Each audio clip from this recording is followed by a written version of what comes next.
Episode 241, the Husky Triathlon Festival with Gerard McDermott. Welcome to the pursuit of the perfect race. I'm Coach Terry Wilson, and with each episode, I bring stories of athletes to you that share their experiences at races in order for you to learn how to have your perfect race. We will hear stories from athletes of all ages, abilities, and races of all distances. So regardless of where you fit in, there's something in it for you. Thanks for spending some time with me today. Now let the pursuit begin. Hey everybody, welcome back to the Pursuit of the Perfect Race. Today I'm talking with Gerard McDermott about his recent race at the Husky Triathlon Festival that took place on February 24th, 2019, where the temperature of the water was 71 degrees and the temperature of the air that day was 66 and rose to 77 degrees. Gerard had a time of 4 hours, 54 minutes, and 46 seconds, which allowed him to place third in his age group. Welcome to the show, Gerard. I look forward to talking with you today, man. Thanks very much, Terry. Yeah, man. I'm glad to have you on, and you're down in Australia, man. Yeah, in Sydney. I love living in Sydney in Australia. Great place. Man. Well, so before we really get started too much, what made you want to do this race, man? Oh, look, I've been doing triathlons for a long time, and this particular race is at a place called Huskisson, which is just on the south coast of Sydney. It's about it's only a couple of hours drive from where I live. And we've actually got a caravan, like a holiday caravan, a little bit further south, so it's kind of a convenient location for us. And my 25-year-old son also decided to do the race with me, so we made it a little bit of a family affair. It's also they have a big festival down at Huskisson each year, and there's a whole range of events that start on the Friday, and they culminate in this half Ironman race, which is what they call the ultimate race or event over the 3 days. And it's a real festival, and it's a great atmosphere down at Huskisson. And it's an event that's been going, I think, about 10 or 12 years, and it's got a real following in Australia. And it's often promoted as Australia's most popular long-course triathlon. So, it's just a really good event, really good atmosphere, really good vibe. It's also a race that I've done a couple of times before, and just I've always seemed to have had a knack of going okay down there, so I've just got a good feel about the race as well. Although this year they modified the course slightly and turned it into an actual half Ironman, so that, the 1.9K swim, 90K bike, and the 21K run. Nice. So what actually made you want to do this race versus other races that are available to you? Oh, it's also timing. So what I do is when I look ahead at the season, I pick what I kind of regard as my A races. And over the course of a triathlon season, typically I'll pick about 3 or 4 A races, and I want to make sure there's an adequate spacing between them. Obviously to allow time to recover and then build up your training for the next race. My previous A race was back in November. It was a half Ironman at Penrith, which is also in Sydney. This is kind of my second A race for the season, and then later in May I'll be looking at doing the Australian Ironman 70.3. I think that's on the 5th of May. So it's one of 3 kind of A races for me. Wow. So you've been in the sport for some time now. I know it's not your first time to do the distance, but do you have a background in any of the 3 sports before you got into triathlon? Well, I guess you'd say a little bit of a background in running. I ran my first marathon when I was 18 years old. And to be honest with you, I've lost count how many marathons I've ran. And I did my first Ironman triathlon in 2003, and I've since done 6 Ironmans, full Ironmans. But in terms of my background, I'm actually I'm probably not naturally suited to the sport. I'm actually a fairly large guy and solid build. And in fact, I played a sport that you may not know much about in the US, but it's called rugby league. I know about rugby. I played that at a reasonably high level. And to be able to play that, you had to do a lot of weightlifting, and you had to carry quite a lot of muscle. And I used to play that sport at around 100 kilo. And I was about probably 8 or 9% body fat, but carrying about 100 kilo. Now, my kind of ideal race weight is around 82 kilo, which is quite a big difference. And so I wasn't really ever well suited to endurance sports, but I just love them. I just absolutely have a passion for them. I just love it. And if I'm not training for an event or have something coming up, I don't feel fulfilled, to be honest. I need to have something like that in my life to keep me going. But I guess I ended up being a reasonably solid runner. So, good enough to place in the local fun runs sometimes, and so I was a pretty handy runner. So I'd say I had a bit of a background in running. Nice. So what was your training like going into this race? Did you use a certain plan or a coach or anything like that? Yeah, look, I'm really lucky. I've got a coach who is really a former Australian representative cyclist and Australian age record holder on the track. Her name's Joanne Trelagan, and she's introduced me to power-based training. Up until probably a couple of years ago, I didn't even use power. I didn't even really understand what watts meant. She tests me. She's structures all my bike training around my functional threshold power, which is FTP. So she's really transformed my bike leg, which used to be a weakness, and it's now a relative strength. Apart from that, I pretty much coach myself in terms of the swimming and the running, and my training and preparation was pretty much flawless. I've been really consistent and really, really happy with my training. And well, I had a cold for a week, and that was probably the only minor setback I had. Apart from that, I didn't miss a training session. Wow. So if we take a look at your training overall, what was your longest swim, bike, and run workouts? Actually, my swims aren't that long. In fact, if I just talk about the swim first of all, ironically, and we'll probably get to this, but in the race, the swim actually ended up being longer than it was advertised. It ended up being a 2.3K swim instead of a 1.9K swim, and also in the ocean in pretty choppy conditions. I think my longest swim in training was about 2.2K. So typically my training sessions in this pool would from around 1.6 to 2.2K and focusing more on the quality than the quantity. So that would be my swimming. My bike riding, I think my longest ride in the lead up to this was 108 kilometres. Typically I would, my longest rides were around the 3 hour mark. I think I did one ride maybe a bit over 3 hours. But usually my weekend ride was, between 2.5 and 3 hours, which usually ends up covering around between 80 and 100K. Running, I've actually been really consistent in getting in what I think is probably the key run every week, which is your weekly long run. And typically, I've been averaging anywhere from sort of 18K to 24K on my weekend long runs. My longest run would have been, to answer your question, would have been about 24K. Okay. So did you do a lot of strength training, or did you do a lot of bricks in training where you get from the bike to the run or swim to the bike or anything like that? Okay, yes. I'm a big believer in brick sessions. So what I typically do after the long rides that I just mentioned, I'll do, say, a 2 or 5K run at the end of my long rides. And also during the week, I do all my bike sessions midweek indoors and on a power-based trainer. And oftentimes I'll combine a bike and then a run midweek as well. I feel like I've got to the point where running off the bike just feels natural, and I think it's really important to do those brick sessions. Wow. I mean, I think they're really important too, and I think a lot of people don't do them when they really should do them, in my personal belief. So as far as your confidence level going into this race, what workouts did you do in training that gave you the confidence to go into this race, not only mentally prepared, but also physically prepared? Terry, I don't really think there's any one workout. I'm a big believer in consistency. It was more looking back at my training. One of the things I do before, one of my pre-race rituals is I use Training Peaks. So all my sessions are recorded in Training Peaks. And I'll have a moment where I'll reflect back on the previous 3 months and I'll go through all my training. And I get great reassurance and confidence from just looking at the consistency of my training, number one.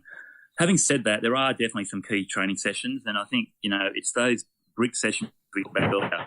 when you go out and you ride for 3 hours at a reasonably solid tempo, close certainly with some race pace or faster than race pace efforts, and then get off that and start running and feel really strong running at race pace for a couple of K. Those kind of sessions really give you confidence. And I must say, the weekend before the race and the weekend before that, I had a couple of really good rides. I had one ride where probably one of the strongest rides I've done in training in many years, and then I backed that up with a training session with a few friends, actually with my son Ben and a good friend of mine, Scott.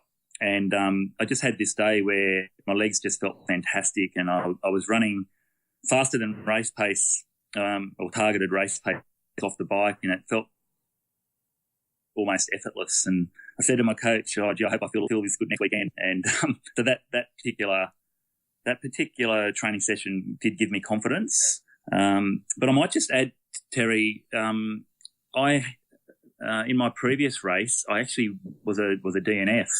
I didn't finish my previous race, and it was the first triathlon in my career that I'd never finished. Really? Yeah, and so that kind of affected my confidence a little bit. So I had all this great training and these great training sessions, which are all positives.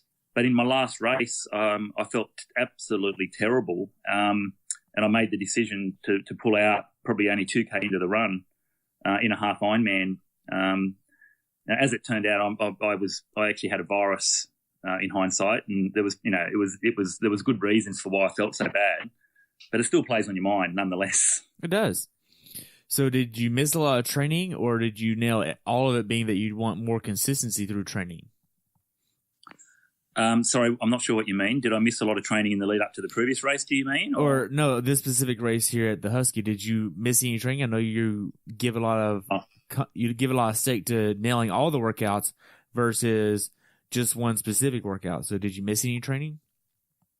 No. Well, I did have a minor cold for a week, probably about a month before the race, and I actually, but apart from that, I did not miss one session since my last race. So that's probably about 3 months. So in 3 months, I pretty much didn't miss one session. When I did come down with a little bit of a cold, I tried to embrace it and think about it in a positive way. So I thought, well, okay, number one, it's a lot better getting the cold now rather than when the race is on. And number two, this will give me an opportunity to back off and freshen up a little bit. So it just meant that I backed off for a few days and I was able to overcome that. And in some ways, it might have been a bit of a blessing in disguise because I was training pretty, it enabled me, for the legs to sort of get a bit of a rest and maybe some of the minor niggles that you often get when you get to my age sort of go away. Man, so you got sick once, but did you get injured at all in training? Oh, nothing significant. Like I must admit, I've always got some little ailment or niggle that I'm managing, but yeah, nothing too significant. All right. So if we take a look at your training overall, were there any days where you had something on the training block and you just mentally did not want to train that day? I can't think of any particular training day or session when I felt where I felt like that. But look, I must admit, sometimes it is a chore. Some days it's a chore. I always feel better after I've done it. But look, I've got, I'm married. I've got three children. I'm a business executive. I actually work for a company well known in the States. I actually work for MetLife. Really? And yeah. So I'm actually the chief strategy and customer officer for our business for the MetLife Australia. So that's a very demanding time-consuming role, and I work pretty long hours. And oftentimes, I've been up early. I've been, working all day, and I'm coming home, and it might be, I might have done a 12-hour day, and I've got other things to do, and but I've got to try and fit in a swim and a run or a bike session, and sometimes it's just, it's just hard. It's just hard trying to fit it in. And sometimes I just feel a bit tired and I think, I don't really feel like doing it today. But I pretty much always do. And it's amazing how I always feel great after it. And it's just it's about that discipline of getting into the habit and the consistency of the training. Yeah. So if we take a look back at your last 4 months going into this race, what was the most hours you spent training in 1 week? I haven't actually. I'd have to go back through my logs and look at that, but typically I'd probably be averaging around, I think my biggest week might be, say, 11 or 12 hours. Okay. Which is not huge. When I was training, if I'm training for a full Ironman, I'm probably peaking at around 18 hours. Typically, I would, for training for a half Ironman, my weekly volume would be between 7 and 12 hours, with the peak week being 11 or 12 hours. I did say that if I was training for a full Ironman, it'd be more like 17 or 18 hours would be sort of peak volume for me. Okay. So now we know that you have a busy life working 12-hour days with your job, executive with MetLife. You're training 11 or 12 hours on some of the big weeks here. There's only so many days or so many hours in a day. I mean, you have to get at least 7 hours of sleep. So, I mean, that already takes that time off the block. And now then you have to spend work, now train. How do you manage all this time with not having any issues with life, work, and training altogether? I'm not going to say it's easy because at times it's challenging. But the things I've got going for me is I've got a really supportive wife who really gets behind the sport, and she really embraces what we do. And also having I've got a 25-year-old son who actually trains with me. So that helps a lot in terms of the family side of things. Our youngest child is now 18, so the children are now kind of independent. So, it's not, I don't think I could have done this it would have been much harder to do this when the kids were younger. And it's just around being disciplined and being organised and being, what I tend to do is of those, 10 to 12 hours that you mentioned, the majority of those would be on the weekend and particularly on a Saturday. So I might do 4 or 5 of those hours in one block on a Saturday. And then I'll do my long run on a Sunday. So definitely I utilise the weekends to do the bulk of my training. And then during the week, it's just typically, the most I would ever train in midweek would be an hour and a half. But typically it's anywhere from 40 minutes to an hour 10. And if you're disciplined, you can find that extra hour in a day. It's not easy, as I said, but that's kind of how I roll and how I make it work. Right. So to kind of shift gears a little bit, what did your taper look like going into this week? Was it the traditional 2-3 week taper, or is it more like a 10-day taper? What does your taper look like going into this race? I'm normally pretty careful what I do from about 2 weeks out. So I start thinking about the race 2 weeks out, and a little bit of a taper for the first week of that 2 weeks, and then my longest run and my longest ride would be no closer than 3 weeks out. What I do then, and I sort of slowly wind that back. So yeah, I guess I'm talking about a 3 week taper. But I also start to increase the intensity a little bit, to make sure that, I'm starting to fire up the, I'm sort of working all elements of the body, if you like. And in the week leading up, I keep my body active. I think it's important to keep doing something, but I definitely drop the volume significantly, but still incorporate a few sharp, shorter efforts just to fire up the body, if you like. Okay. But I'm a big believer. I'm a big believer in making sure that you really freshen up, and it just pays dividends come race day. Right. So whenever you think of your travel down to Huskisson, I think I said that right. Huskisson. That's right. All right. So when did you actually want to start traveling down to there? And did you get an Airbnb or a hotel? What does that arrangements look like as far as lodging? We drove down on the Friday after work. The race was on Sunday. There's actually a holiday town about 40 minutes south of Huskisson called Lake Conjola. And we actually have a family permanent holiday caravan at Lake Conjola. So, which is a place that I love spending time with my family. And so we were able to stay there. We weren't, which was pretty convenient for us. So we stayed there on the Friday and Saturday nights, and we just drove.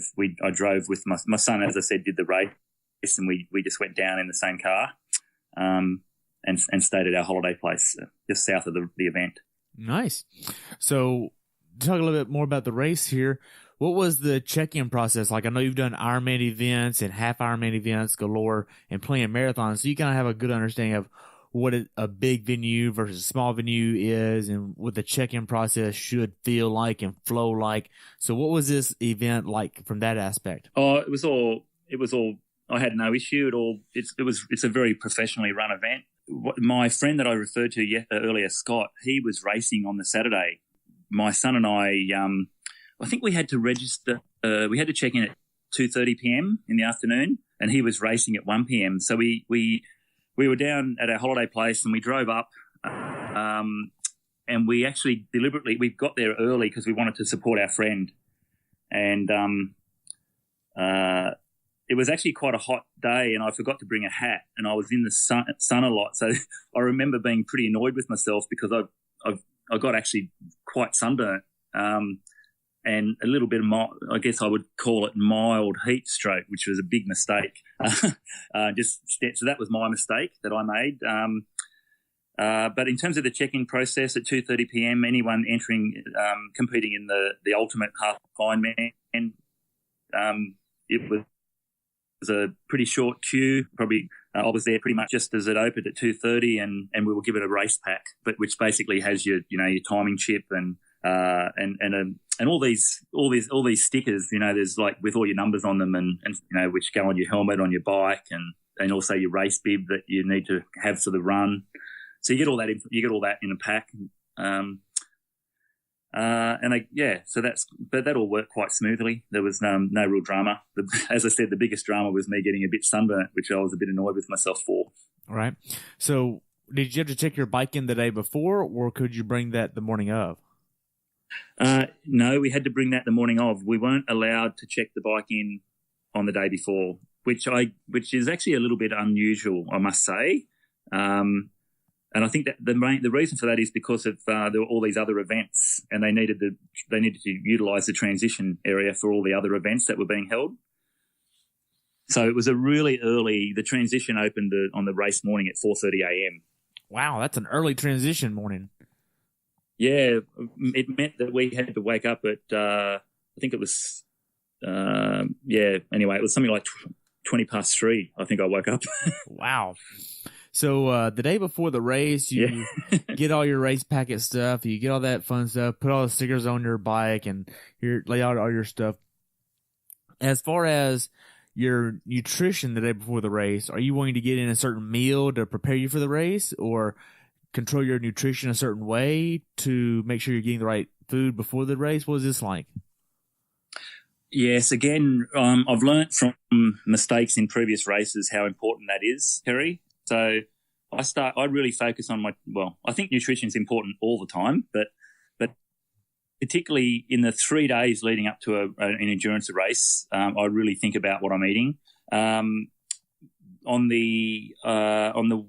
to think what nights even from the Wednesday and the Thursday night, my wife cooked high carbohydrate meals at home, and then on the Friday night when I was driving down, my son and I went to an Italian restaurant on the way, and we had another high carbohydrate meal.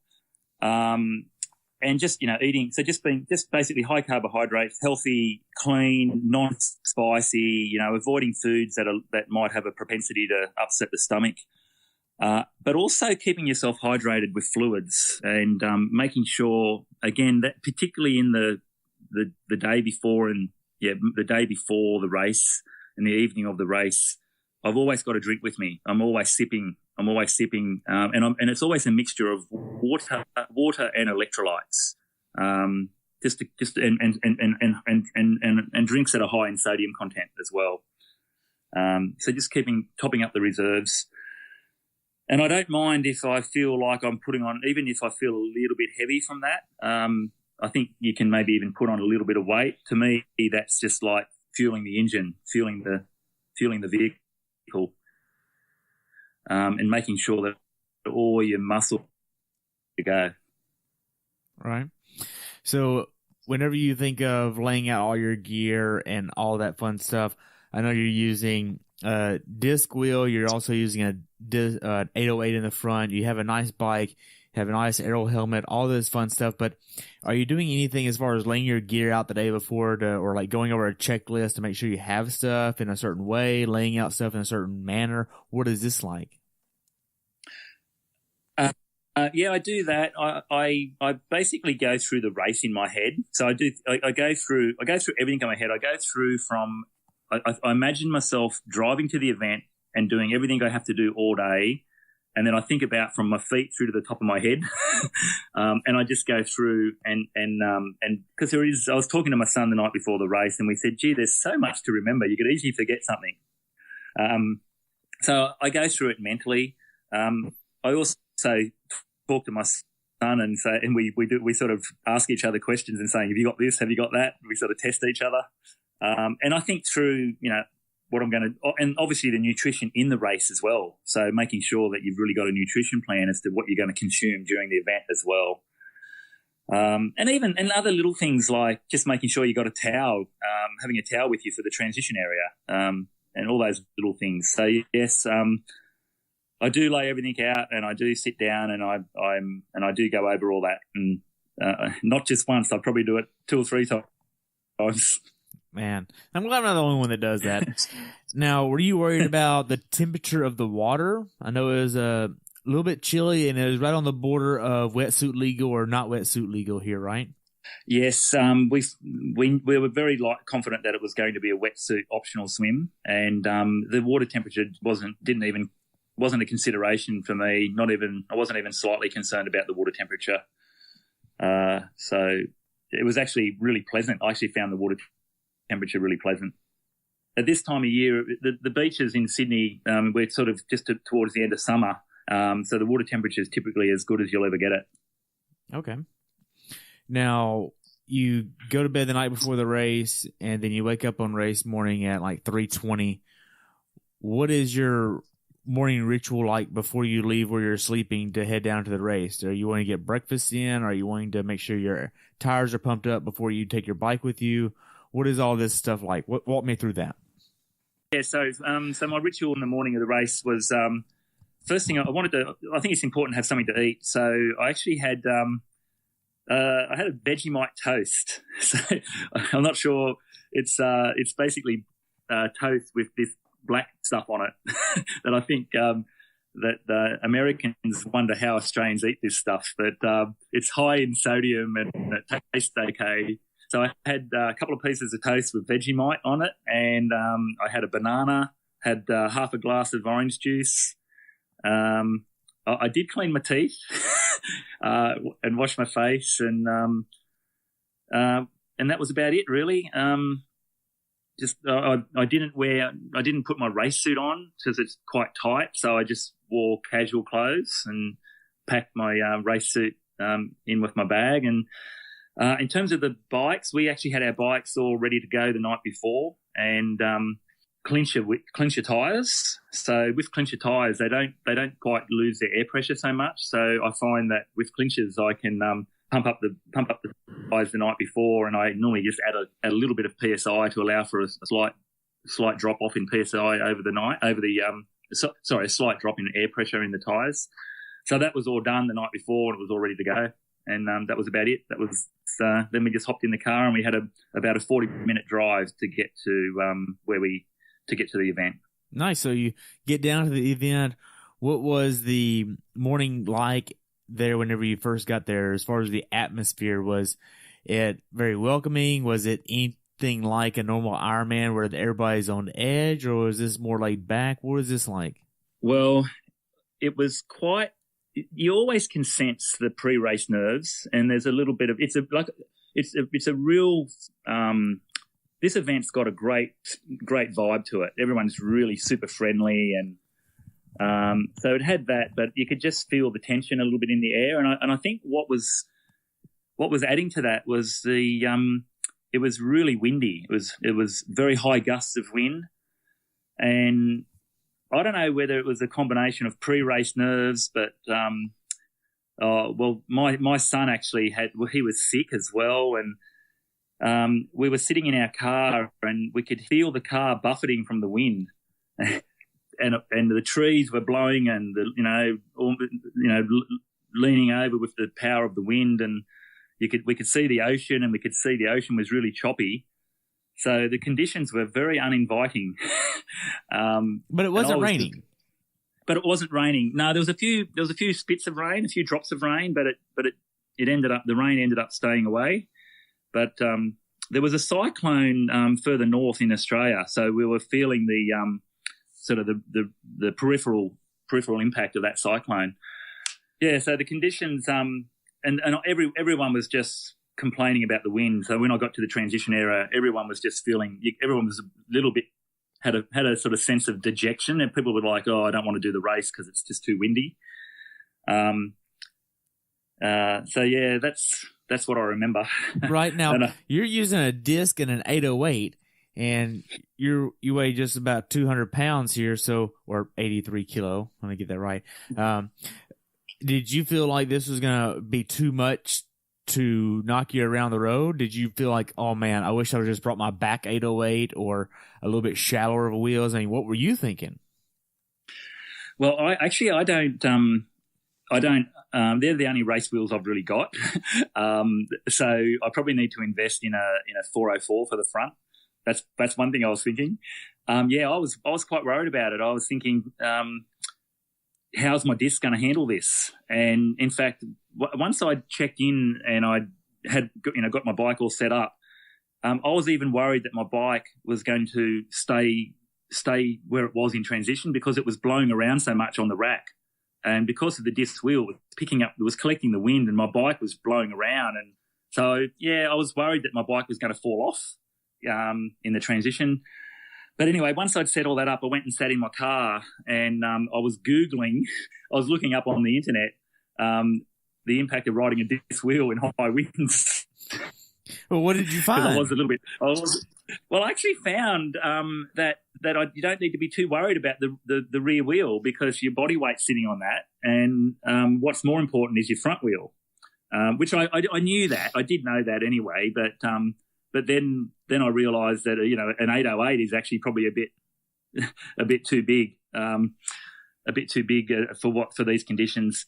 But in the end I just thought I actually had the benefit or the honour or privilege of doing Kona in 2017, and I did Kona with 808s, and Kona can be really windy, so I kind of learnt how to deal with crosswinds at Kona with the big 808. So I was thinking back to that, and I thought, oh well, Gerard, you've done it before, you can do it again.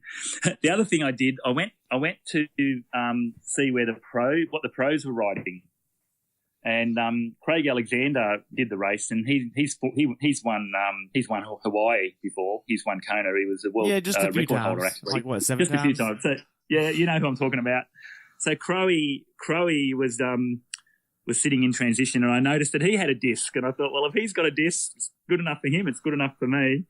But I also noticed that he had nice shallow rims in the front. But so my setup probably wasn't perfect. It's something I need to think about investing in, so I've got those options in the future. But as it turned out, it really didn't. I don't think it affected my race in a negative way. Well, that's good. Now, after you leave transition, you head down to the swim start. What was your mindset going into this race as far as, did you have an expectation of a goal time, or did you just want to have fun, or did you want redemption from your DNF? What was all this like going on in your mind? Yeah, I pretty much all the above, actually. So I was very focused. As I said earlier, this was an A race. I wanted to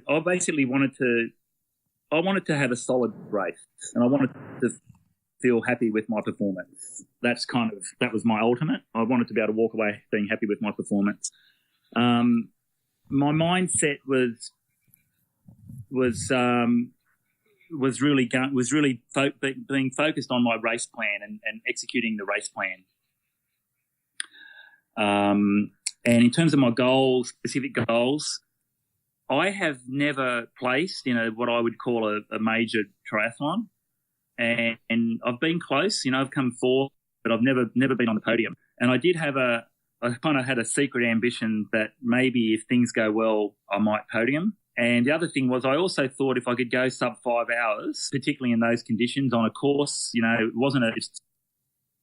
was quite a slow course and tough conditions. I thought if I can go 5 hours, that'll be a really good race. So kind of, I wanted to feel good about my performance, number one, if I wanted to go sub 5 if possible, and I thought maybe that would be good enough for a podium. And as you said, as it turned out, it was. So I was deliriously happy and extremely satisfied to end up getting my first podium. Wow. So after you actually assess all of the conditions there, what is your race plan going into this race? I know that you kind of have an idea of what you want to do and what it looks like, but what is your actual plan step by step for the race before you even start the race? Like, you're going through this in your head. What is that like? Okay. So I think through pretty much the whole race, my plan was to build the race and not go out too fast and not go into a situation where I was going sort of deep into my, raising my heart rate too high or going too deep into pushing too hard too early. So I had this mentality about being patient and realizing it's a 5-hour event. And if I get held up for, 5 seconds behind a cyclist on a corner or something, not to let it worry me and just to be patient. And just to build the race. So I wanted to have a solid swim without completely smashing myself, but I wanted to be able to, have a competitive swim. And I wanted to build the bike. I wanted to be able to build my speed and build my power through the race, but still not over bike so that I was able to run strongly, which is a bit of a balance. It is a fine balance. I wanted to be able to ride strong enough that my time was competitive and I didn't leave too much on the course or leave too much in me. But my plan was to just build the race and really try and finish the run really strongly. Wow. So I know this is a 2-turn swim with 3 different sides. What is this swim like for you whenever you're staying there with everybody looking at the swim? Okay, so first of all, in my age group, we were waves. And so then the waves went off 3 minutes apart. So I think I was about 4th out of the water. I don't know exactly. I think I was in my wave, I was 4th out of the water. So I'm a reasonably competitive, strong swimmer. And what I found when I started swimming was there was a current going from right to left. So we had to, and because we were in the ocean, there was a swell, and I found that I couldn't actually. I went to the front reasonably early. I didn't have anyone in front of me, or I didn't have too many swimmers around me, and I was really struggling to see where I had to go and trying to sight and find the buoy that I had to swim towards was a real challenge. And I would swim and I would look up and all I would see is a wave or a swell. So I just had to keep swimming and hoping I was going in the right direction. So it was a little bit, navigating the swim was challenging. And then because of all the other waves that had started before me, I did slowly start to catch people from the waves in front. And then I had to navigate through and swim around people and navigate my way around or through the slower swimmers in the waves in front. Okay. So what are some tips that you would give people that are doing a swim course like this where there's going to be swells, it's salt water, that nasty water that nobody likes to taste of? What are some tips to pass on to some people that are doing this kind of swim in the future? I think, first of all, I was allowed to wear a wetsuit. And I think if you can get a good fitting wetsuit, number one, I would strongly recommend wearing a wetsuit when they're allowed to be worn. I would also make sure that I use a product called Glide, which is kind of like a lubricant. and make sure that you really use plenty of that, because you can get really bad rashes from the wetsuit if your body's not used to it. I would also make sure you practice and do some practice swims in the wetsuit, and certainly don't be swimming in the wetsuit on race day for the first time. And then in the race itself, the main thing is just to stay calm and to stay relaxed and to, be prepared. Things are going to happen. People are going to accidentally bump you, kick you. You might, no one. It's very unlikely that someone deliberately tries to kick you or elbow you or whatever. And the main thing in the swim is just to try and relax and make sure you're getting your breath. And if you need to, even slow down your stroke a little bit, make sure you get your breath and make sure you recover, and stay calm. Just stay calm is probably my main advice. Okay. So you get done with the swim in just over 36 minutes, and you didn't waste any time in T1, right about 3 minutes there. Walk me through T1. Yes, so when I got out of the water, I looked at my watch and I saw 36 minutes, and I thought it was a mistake. So I later, after the race was over, I found out that the swim course was actually long. It was actually about 400 metres long. So 400 metres is about probably, that's about 7 minutes of swimming. So my time, normally my time would be around 30 minutes or a little bit quicker. And my first reaction was, I felt like I'd had a really good swim. And I thought, why have I taken 36 minutes? And I was pretty devastated. That was my first, all that went through my head in the space of 10 seconds. And I thought, so then I just thought, and so all of a sudden, trying to break 5 hours, trying to be competitive, I thought I'm off to a bad start. So I had a bit of a negative thought. That was my first thought. Anyway, I brushed that aside and I had a great transition, got out of my wetsuit pretty quickly, and the transition went smoothly. I'm a big believer in less haste, more speed. So just be controlled in your actions. And I do practice, taking my wetsuit off. I do practice the order of putting my sunglasses on, then my helmet, then my cycling shoes, and also I'd rehearse where my bike was in transition. I'd walked through the transition a number of times, so I was very familiar with where everything was. Fortunately, my bike hadn't blown off the rack. And I got away and everything worked quite smoothly. Although, having said that, someone almost fell off in front of me right at the start when I was mounting my bike. So that was a little bit I was freaked out a little bit there for 5 seconds. But apart from that, it was all very smooth. And then I kind of realised, I started putting the swim into perspective, and I thought, maybe it was long, and I tried to block that out of my head and then just focused on trying to bike well. Okay. So you took that negative thought and you addressed it head on and thought objectively about it. Hey, it had to be long. And then you just let that go and not let that impact your race for the rest of the time, and focused on the bike, because now you're on the bike. Hey, you're not going to worry about the swim. The swim is done. You can't change it. Move on. Focus on the bike. Let's drive forward, and not let that negative thought keep increasing and go down that rabbit hole of all the bad thoughts. Oh, look, I think two things. Probably experience. I've learnt that pretty much in all these events, something's going to go wrong. They're very, very, very rare that everything goes absolutely perfectly on every level. So you kind of, part of it's just experience and knowing that you've just got to deal with these things. And I guess also I thought back on my swim, briefly, and I thought, well, I actually swam a really good swim. I knew that my tempo was strong, and I navigated, despite the challenges, I knew I navigated pretty well. So I just assumed that it must have been long and just put it out of my mind. Wow. So I know you're pretty strong on the bike. You have an FTP of 279. What was your goal for the bike? I know that there's roughly 836 meters of climbing here, which is equivalent to the Americans. That's about 2,800 feet or 2,750. And then you actually wanted to hit this a certain way and hit a certain power number and cadence. What is this like for you going into the first few miles of the bike ride? Yeah, with the bike, I feel pretty strong on the bike, but I wanted to. It takes me a little while to feel good on the bike, Terry. So my focus for the course had 30K loops.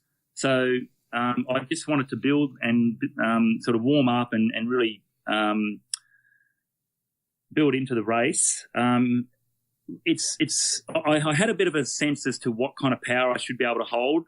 I didn't really have a sense as to what speed though, what average speed. So the bike has 3 30K loops. It's a really rough road, lots of bumps.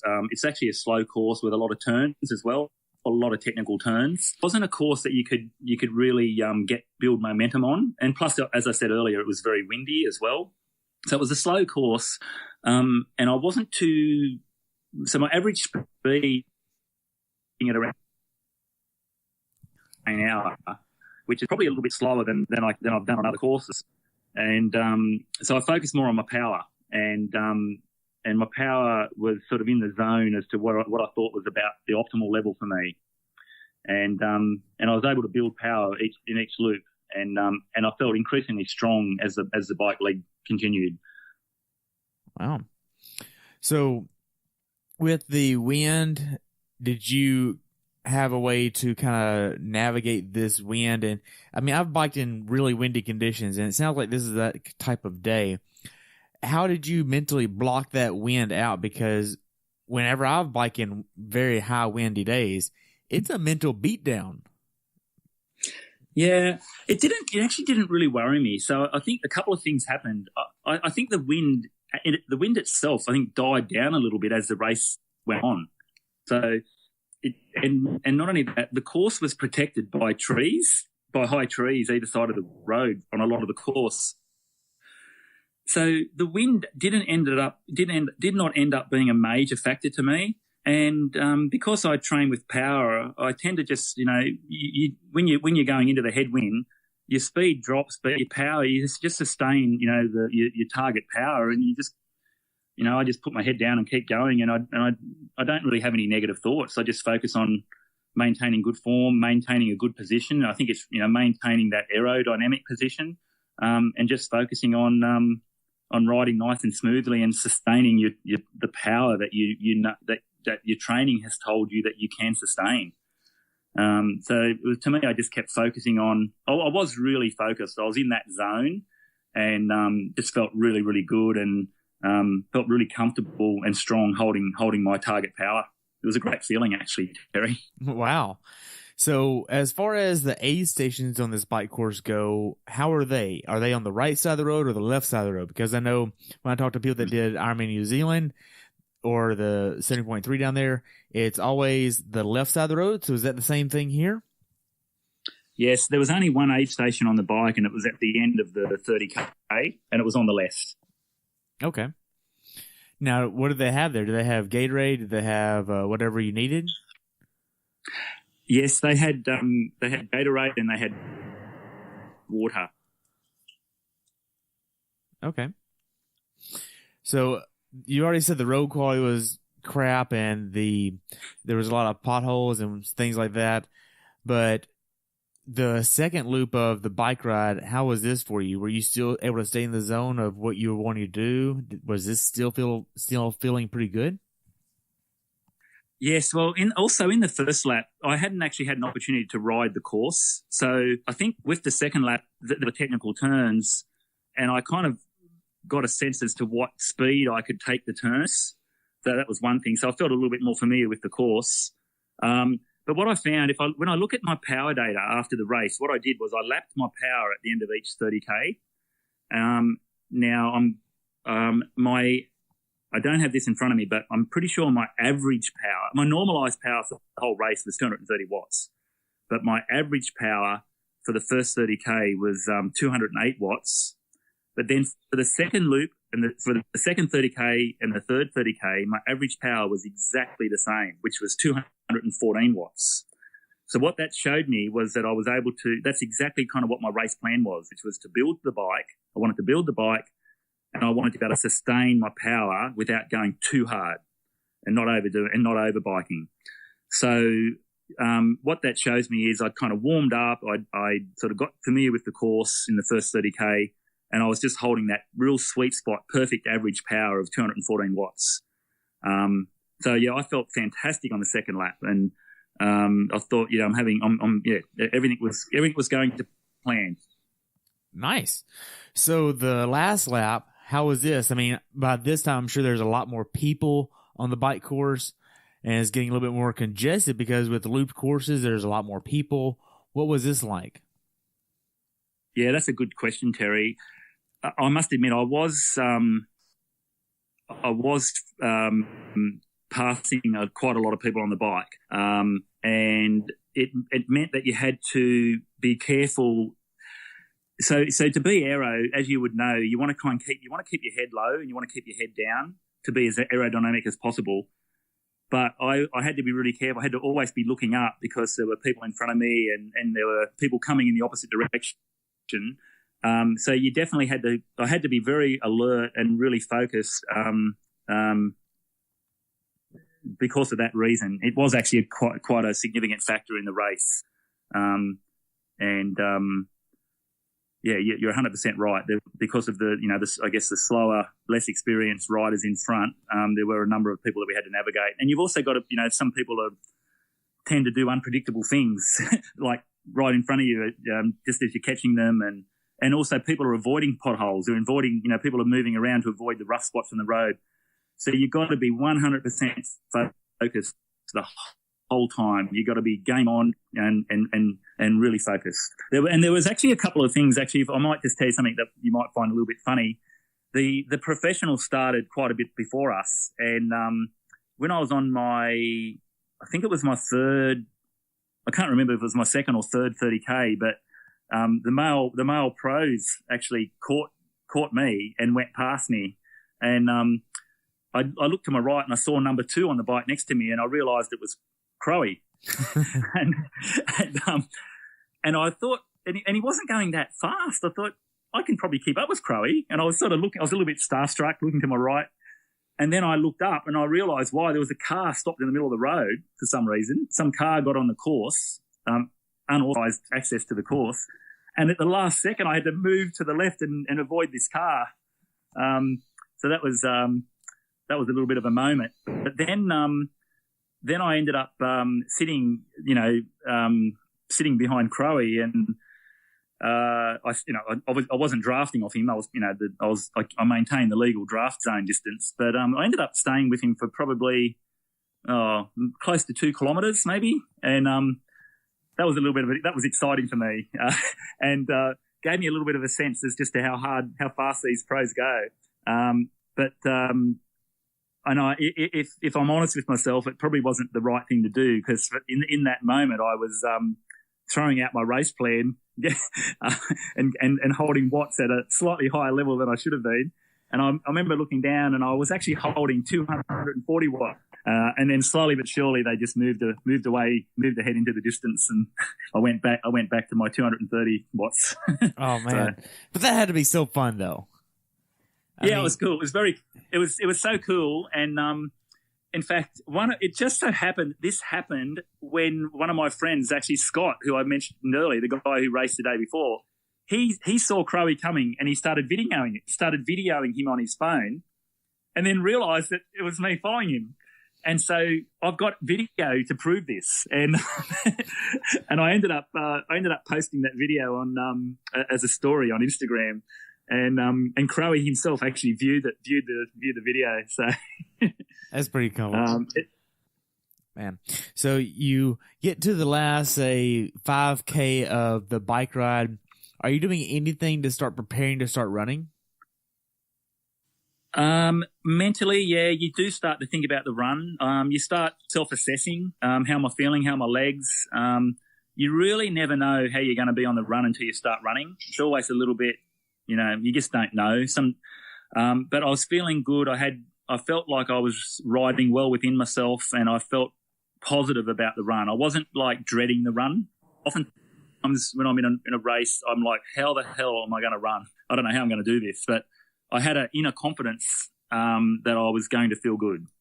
And I then started looking, and probably for the first time, I started thinking about race time, and I started thinking, when I had about 4K to go, I started estimating what my bike time was going to be. And that's when I realised that maybe sub 5 hours is still possible, despite the 36-minute swim. I realised that my bike time was going to be roughly 2.5 hours, and so I thought if I have a solid run, I can still break 5 hours. So they were kind of all the thoughts going through my head. Wow. So are you doing anything on the bike in the last few miles or last few K to start preparing to start running? Are you doing like a faster cadence, a slower cadence, coming up out of the saddle, anything like that? No, not really. Nothing in particular. It's just more, to me, it's just trying to finish off smoothly, not overdo it. I not really put in any kind of what I call watt bombs. Just still riding smoothly. You got to be in the moment. In like I said earlier, you got to focus the whole time. And there's some in the last couple of K. There's 3 real technical turns, and you've got people that are getting tired. So I was just still focused on getting around the corners safely and staying upright. So I was still, very, very focused on the bike, very focused on being in the moment and not getting ahead of yourself. Yeah, that's right. And but also probably in the back of my mind, well, there is that mental piece. So I'm starting to say, okay, Gerard, you got to run. You got to run, and I start thinking about preparing myself mentally to dig deep in the run. Okay. So you get to T1 and the dismount, or you get to the dismount line at T1 and you kind of dismount at T2. What is this dismount process like? You're in transition for less than 2 minutes here, which is a really quick transition. So what was this like for you? Yeah, it all went smoothly. One of the things that I did was I made sure that I wear socks for the run. So I took the time to actually put socks on with my running shoes. But yeah, no, everything went smoothly in transition. I sat down to put my socks and shoes on, and I was good. My sister-in-law actually was watching the race, and she was talking to me actually while I was in transition, and she was telling me that my son was going well, and she was giving me a bit of encouragement. And in fact, I had one thing I did was I actually had a can of Red Bull, which I'd left in transition. And as I was sitting there putting my shoes on, I opened the can of Red Bull and I drank half a can of Red Bull because I find that my body does really react, and a bit of a caffeine hit when I'm running, I just find to be really helpful from past experience. So that was something that I did quickly when I was in transition. Anyway, but I went through the process as rapidly as I could and got up and started running. Wow. So you got out pretty quick. How did the first 5K go for the run? And in hindsight, there was maybe a little bit of a mistake I made in terms of my choice of equipment. What I had done was the weekend before the race, I bought a pair of running shoe racing flats, which I hadn't trained in. All I ended up doing was 2, probably 5 or 6K runs in them in the lead up. And I wanted to have that benefit of that nice feeling of a light shoe where you get that good feel for the road. So my racing flats felt fantastic. And, I started out and I found my race pace to be almost effortless. I felt $1 million. My legs felt fresh. I felt strong. I felt really confident, and I was moving. I was just moving along quite well. I think I was, my race pace was. I was hoping to hold close to 4-minute 40 kilometres, and I was finding that I was doing 4:35. I didn't feel like I was running anywhere near that fast, but it felt really effortless doing it. So I was in a route. Those first 5K were fantastic. Felt great. Wow. So is this a looped run course or is this a point to point? What is this run course like? It runs along the ocean and it runs south for about 5 kilometres and then turns around and you do that loop twice. So it's kind of like a bit over 10K loop that you do twice. Okay. So how does the rest of the first loop go for you from 5K to 10K? Yeah, look, the first 10K, I was feeling pretty strong. I had my confidence and I had my strength and I didn't feel, everything was going really well. And I was slowly but surely getting a little bit tighter. And I was thinking as I was getting to the turnaround at the 10K, I'm thinking, the next 10K is going to be pretty hard. I'm going to have to dig deep. But I still had, I was definitely running faster than my target race pace at that point. And I felt like I was, I was preparing myself for in some ways, in many ways, the race starts with 10K to go on the run.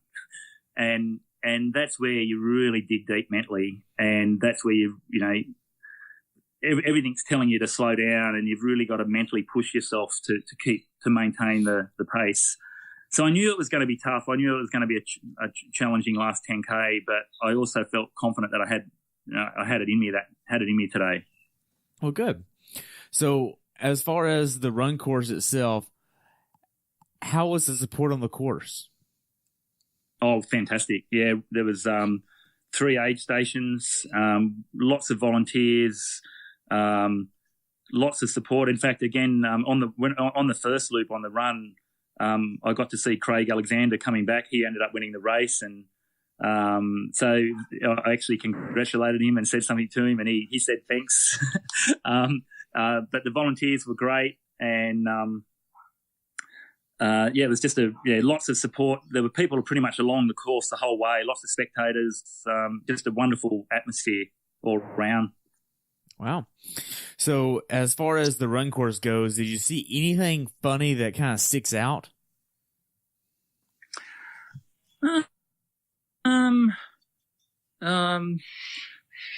Not really. Like it's a run course I was familiar with, so there was nothing that was unexpected.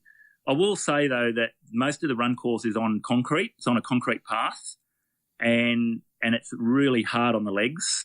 And there's a section towards the turnaround where there's a camber, so the path is on an angle, and you end up running a lot of the run kind of on an angle. And getting back to what I said earlier about my race shoes, running in racing flats that I probably hadn't conditioned my lower legs to, particularly my lower calves and my calf muscles, added to that running on such a hard surface and on a camber, it started to impact me towards the end of the race. Like I noticed, and that was probably the only thing in the race that could have gone better. Okay. So as far as your nutrition plan for the run, I know you're going to be using gels and you use gels. How is this working for you? Did you have any cramping or GI issues or anything like that? No, I had no cramping whatsoever. And I have cramped in the past, so no cramping. I think I've learnt from getting nutritional help and also doing sweat testing and understanding my sweat loss and my sweat rate and how much sodium that I lose in my sweat. I'm now very focused on making sure that I get plenty of sodium. So I think that was helping me with not getting cramps. I must admit though, I find it really hard to consume gels when I'm running. So for some reason I just really struggle to do it. So I tend to try and get as much of the solid carbohydrate into me when I'm on the bike, and that tends to carry me through on the run. During the run, apart from having that Red Bull at the start that I mentioned, at each aid station I was having Coca-Cola, wash it, and I'd get a cup of that, and I'd also get a cup of water, and I'd have the cola followed by the water. And I kind of find that in a half marathon, if you've got the right nutrition leading up to the run, that can carry you through. If I was in a full Ironman, I would force myself to have the gels because you're just not going to get through 42K at the back end of an Ironman if you're not consuming gels. But I've learnt from experience in my body that I can get through the 21K without those solids on the run that I do, as I say, I find very hard to consume. Right. Now, if we take a look mentally on the backside of this run, how hard was this for you? I was a little bit frustrated because I was feeling so good. So, when you've got that feeling where you've got your strength, you're having a good day, everything's feeling great, and I actually felt like I could have brought it home and almost kicked. I could have really kicked down the pace. That's kind of how I was feeling. But my left calf muscle in particular was getting tighter and tighter, and I was frustrated because I realised that I'd probably made a mistake by not conditioning myself to these new running shoes, and that because they didn't have the support and because I pronate a little bit, that was starting to take a toll, and that was impacting my ability to really kick home.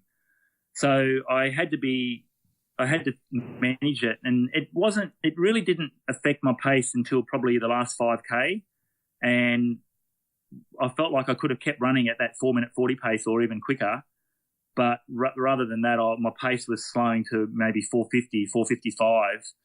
I kind of felt like at any second, I felt like my calf muscles would tear, and I felt like I had to kind of nurse my calves to get home. And so I started thinking, okay, Gerard, if you just slow down a little bit, even if you slow down by 15 seconds a K, that's only going to be a minute.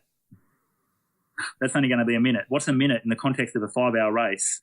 So I was a little bit philosophical about it, and don't get me wrong, I was tired, I was fatigued, but I didn't have that all over body fatigue. I didn't have that feeling that I just wanted to collapse. I just had a real strength about me. So I had mixed feelings. I thought, I'm having a great day, everything's going perfectly. If it wasn't for this calf problem, I'd be able to go faster. And that was a little bit frustrating. But I was also, as the race went on, as I got closer to the finish, I was also realizing that I was still going to do a really good time. I felt like I didn't know where I was in terms of my competition. It's very hard to tell because of all the other competitors and all the other waves, and it's really hard to tell. But I thought that I was doing well in my age group, and I knew that I didn't think there was no one really passing me, so I felt like I was going to hold my spot, whatever that placing was at that point that I didn't really know. So I ended up, I think my slowest kilometre split ended up being a 5:20, but that included an aid station where I really jogged slowly through the aid station and made sure that I got plenty of hydration. That was probably with about 2 or 3K to go. That's kind of what was going through my mind. I've probably given you a long answer to the question there, Terry, but it was. I was still, despite that challenge, I was still holding it together and still running pretty well. Nice. Well, that's not really too long of an answer. I mean, it's kind of nice to get all that feedback on that. Now, the last 800 meters or half K, how you would say it, of the race, what was this like for you? I had that feeling, a little bit of frustration. But I was also, I was just focused, to be really with you, Terry, I was just focused on getting to that finish line without calf. So I honestly felt like my calf, because I have torn my calf muscle in the past, and I know that feeling, sometimes you get a bit of a familiar feeling that comes on before it tears, and I really felt like I was on the cusp of that. And in the last 500 metres, it's all uphill. So when you're running uphill with sore calves, it even makes it harder. And so I was just focused on running as fast as I could without injuring myself.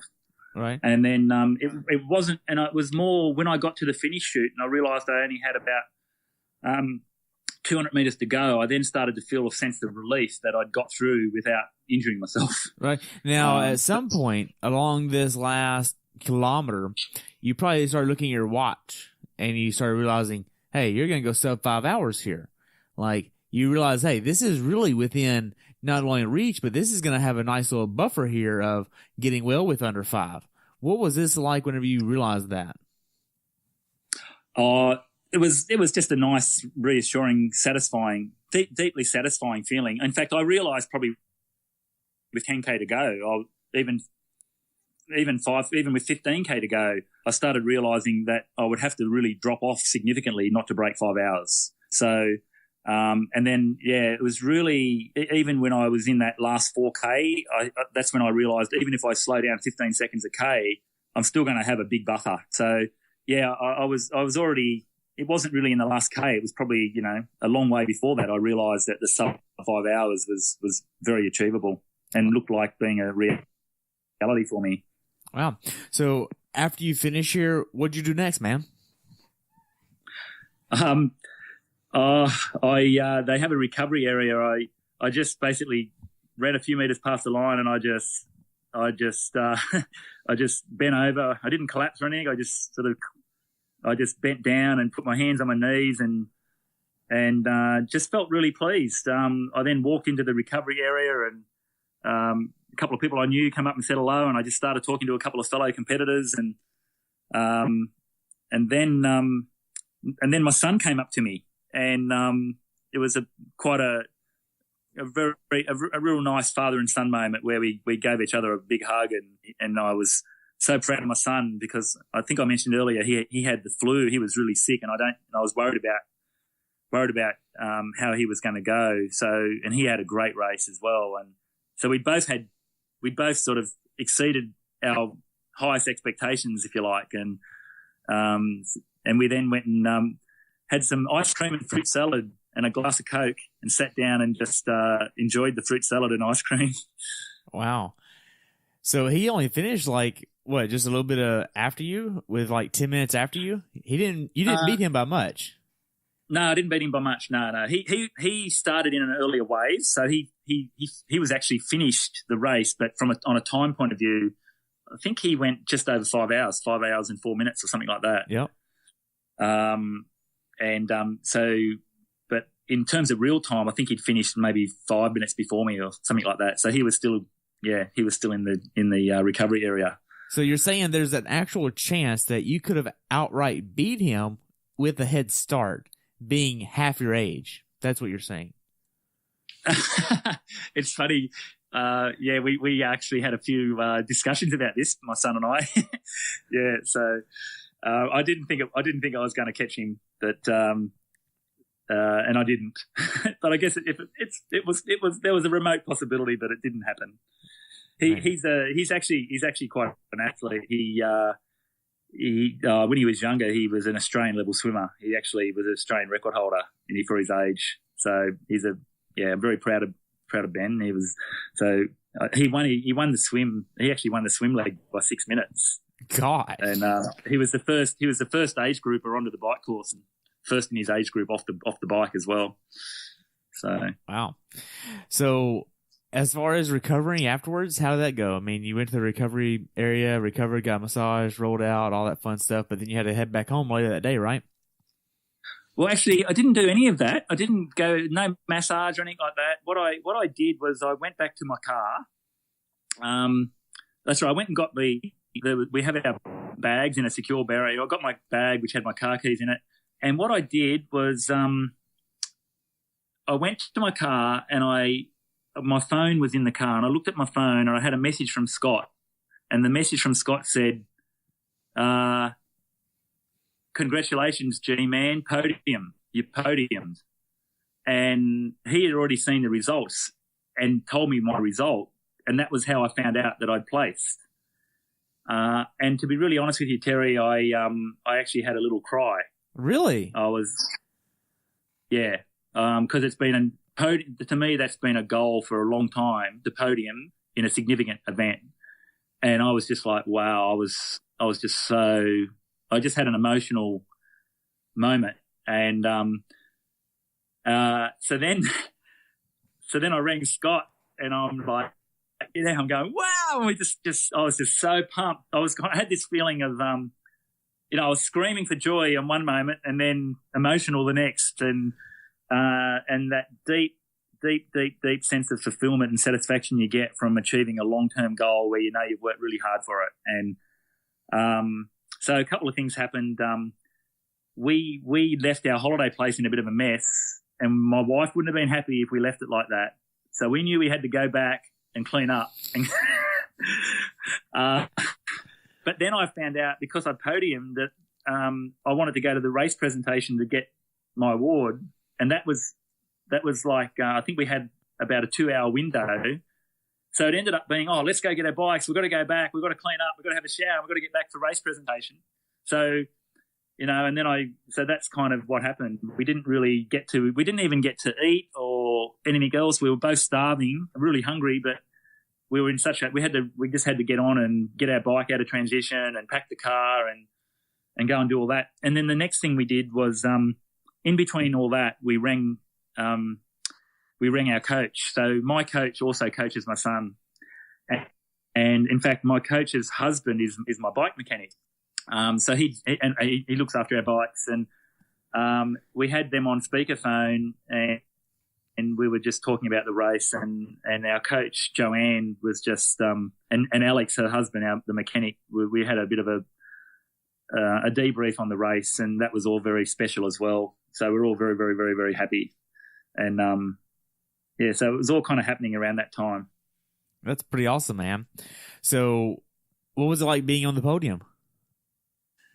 A bit surreal, particularly, Crowe, as I said, won the race, and he was on the podium a little bit before me, and it was in there's a local pub there called the Husky Hotel, and it was just completely packed, and it had this amazing atmosphere, and anyway, so when I got called up, and they give you a really nice medal, and it's all quite a formal kind of presentation environment, and there was just such a genuine level of applause, and just standing up there and having photos and having all the people recognise your achievement, along with my son there who was taking photos, and also talking to the guy, having photos with the guy who actually won my race, won my age group.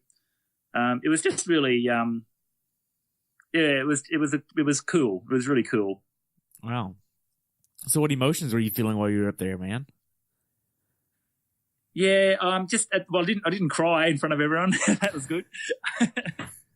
No, I was just happy, basically, just feeling happy and satisfied, like I've finally done this, and it was happy, feeling content, and just privately feeling really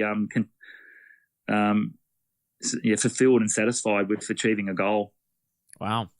So what's something that you actually learned from this race that you'd want to pass on to someone who hasn't done this race before? This particular race or this event? Look, I think first and foremost is just enjoy it, and it's a great event. Participate. I think what you give to others, you get back. Be friendly to the volunteers, be friendly to your fellow competitors, be patient. Don't sweat the small stuff. If little things go wrong, just brush it off. And be patient. It's a long race. You're not going to make or break it in the first, 500 meters of the swim. So just build into the race and be patient, because it's a long way. Wow.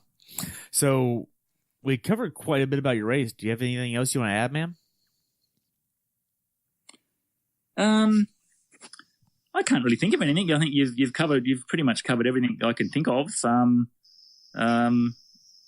No, I just really appreciate you taking the time to ask me about it. Yeah, man. I think what you do is awesome, Terry. So it's great to be on your show. You're welcome. So, as far as what's next for you, I know you're doing the 70.3 in Australia. Which one is that? It's actually the Australian Ironman. It's the Australian Ironman Championship weekend, and they have this race on at the same time. So it's the Australian Ironman Championship for 70.3, and that's at Port Macquarie on the 5th of May. I'm thinking I would like to do a lead-up race. I haven't quite decided which lead-up race I'm going to do yet, but I've got a couple of options. There's a long course race at the end of March up at Foster on the North Coast. And there's also just south of where we live at Wollongong, there's a classic distance race, I think in mid-April. So I'm thinking about doing one of those races, kind of like a B race, to help, just continue to maintain that sort of race practice leading up to my next A race, which is, as I said, in Port Macquarie on the 5th of May. Wow. So that's all I have, man. And just to kind of wrap up the episode, I only have one more question left, and that's, what's your definition of a perfect race? Well, that's the definition of a perfect race. Can I say I still am in search, in pursuit of that perfect race. I think I think it's a race where at the end of it, you reflect and go, there is nothing that could have gone better. There is nothing that I would change. And that race, there was nothing that went wrong. And I did the best that I could ever possibly do. And I've absolutely maximized my potential. And I've left it. I left nothing on the course. And I'm incredibly happy with my performance. That's kind of how I would describe the perfect race. And it's a really hard thing to find. And I think one of the things that keeps us going is we're all looking for that perfect race. And I think, occasionally you might get it. And I've been doing events for a very long time, and I don't know that I've actually had quite that perfect race yet. I'm getting close. The one that we just talked about was close. If I didn't have that calf muscle problem, it probably would have been the perfect race. So hopefully that answers your question. Wow. Well, Gerard, it's been great talking to you. I look forward to this, and this episode will be out pretty soon, man. Awesome, Terry. Really appreciate it. Thank you very much. You're welcome. You have a good day, okay? Okay. Thanks for tuning in today. I hope you were able to learn something from today's episode. If you enjoyed the show, please take a minute to leave a review on iTunes or share it with a friend. Be sure to subscribe so you never miss an episode. If you'd like to see pictures from this athlete's race, learn more about who I am, what I'm doing, or be on the show yourself to share your story, check out my website at CoachTerryWilson.com. Until next time, continue the pursuit.